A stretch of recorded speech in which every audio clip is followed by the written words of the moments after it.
Assalamualaikum dan salam sejahtera kepada semua para penonton.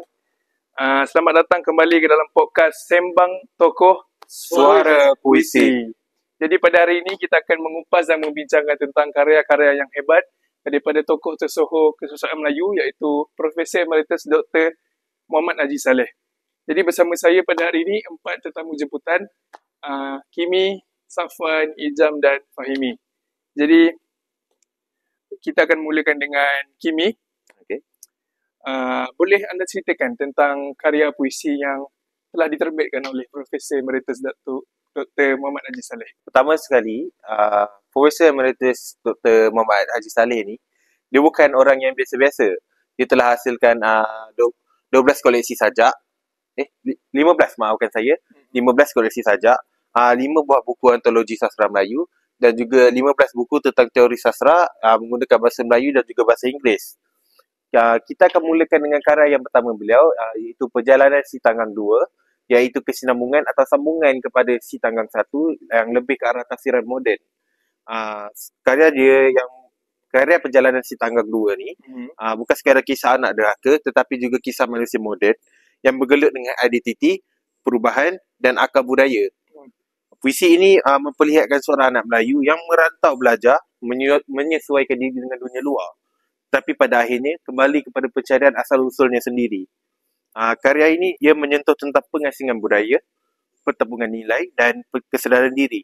Puisi ini merupakan satu bentuk kritikan tetapi bukan dengan marah atau pengertian, tetapi bukan daripada segi marah, tetapi atas pengertian dan harapan.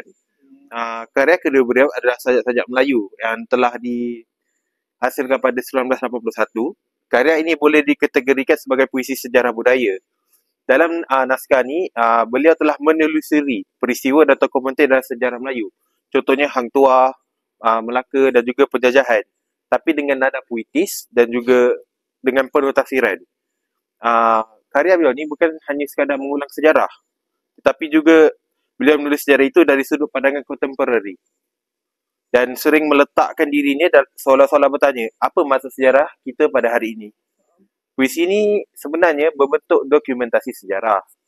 Ia seperti catatan bangsa, tetapi dalam bentuk sajak. Beliau sebenarnya, melalui penulisan beliau ini, beliau sebenarnya tidak mahu menghilangkan sejarah kita, tetapi bukan dalam bentuk penulisan ilmiah maupun catatan sejarah saja, tetapi melalui puisi ataupun konteks sejarah sastra. Satu perkongsian yang sangat hebat lah. Okay.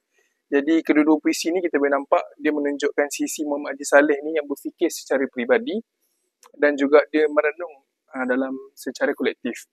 Jadi kita melihat bahawa puisinya bukan hanya untuk dibaca, tapi hanya untuk direnungi sebagai warisan dan sebagai cerminan diri. Lebih kita menghayati sajak tersebut. Okay. Jadi kita teruskan dengan Safwan. Boleh ceritakan sikit beberapa karya yang anda tahu? Okey, baik. Saya akan teruskan dengan karya 3 Catatan Perjalanan 1981.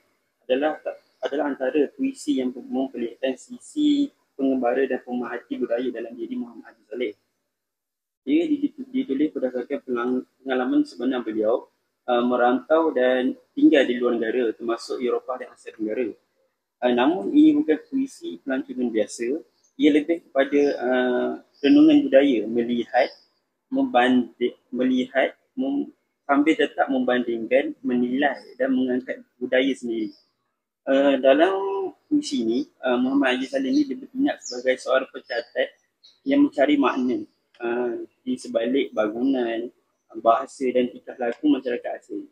Okey, puisi karya yang kedua iaitu Rowing Down to River 1988 ialah koleksi puisi yang berbahasa Inggeris yang ditulis oleh Muhammad Haji Saleh pada era 1980-an. Dalam kumpulan ini beliau memperlihatkan bagaimana seorang penyair Melayu yang bernavigasi antara dua dunia iaitu timur dan barat. Lepas tu judulnya sendiri Rowing Down to River itu jelas menunjukkan dualiti identiti yang menjadi mengangkat Melayu itu dalam dunia global. intelek timur yang juga memahami pemikiran barat. Maksudnya orang sastra Melayu yang faham pemikiran sastra barat lah. Lepas tu, walaupun dalam karyanya ditulis dalam bahasa Melayu, tetapi jiwa Melayunya tetap nampak. Tetap ada lah dalam puisinya. Kiranya walaupun ditulis dalam bahasa Inggeris, jiwa Melayu dia tetap ditunjukkan lah. Faham? Banyak dalam puisinya juga banyak rujukan kepada budaya, adat dan sejarah Melayu. Perkara ini menunjukkan bahawa bahasa bukan batas, tetapi jambatan yang membolehkan idea Melayu dibawa ke khayal antarabangsa. Jadi kalau kita lihat kedua-dua karya ini, dia membawa Muhammad Haji Saleh lebih dekat kepada persoalan siapa dirinya dan siapa kita sebagai bangsa. Sama ada melalui bahasa Melayu atau Inggeris, puisi beliau tetap syarat dengan persoalan falsafah, identiti dan budaya.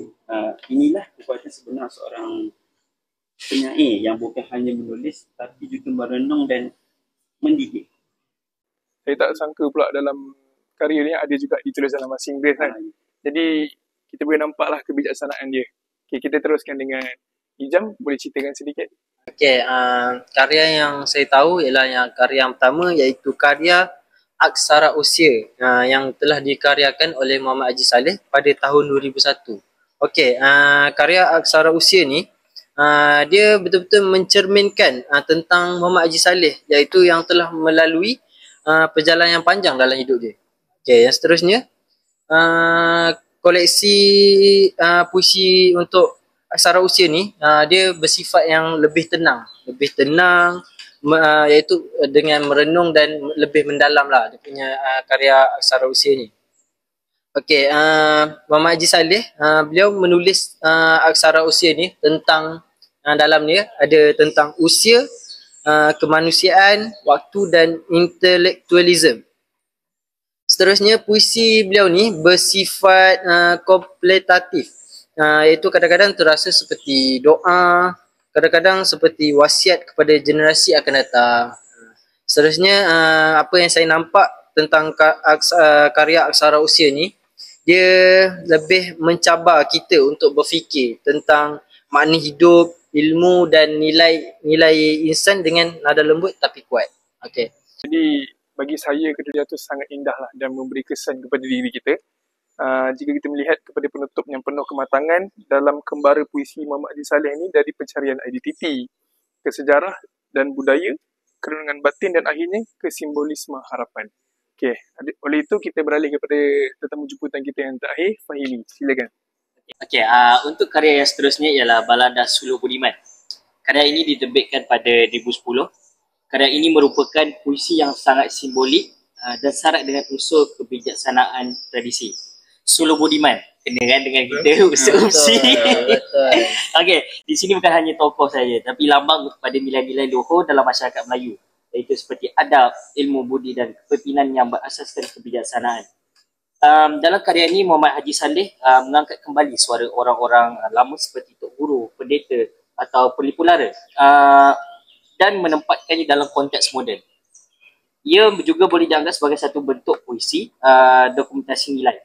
Beliau menulis untuk mengingatkan masyarakat bahawa kekuatan bangsa bukan terletak pada kekayaan atau kuasa, tetapi pada budi dan kebijaksanaan.